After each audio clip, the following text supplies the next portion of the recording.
How to get WhatsApp view once photo. Hey everybody, welcome back to another video.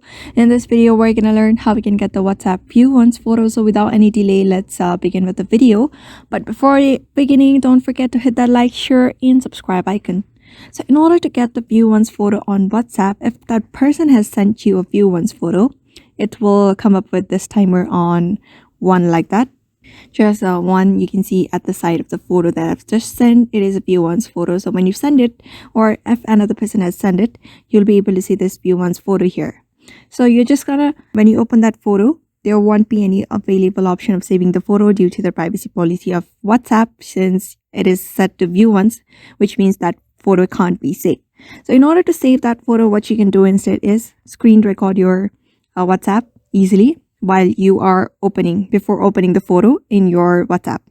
After opening the screen recording, starting the screen recording, just open the photo. After that, just take a screenshot from the video that you have just recorded, and just go on with the process of taking screenshot, and you should be able to get that photo that is set view once on WhatsApp. So therefore, just follow that method and you should be able to get your photo view once photo on your device. So I hope this video was helpful to you, and thank you for watching this video.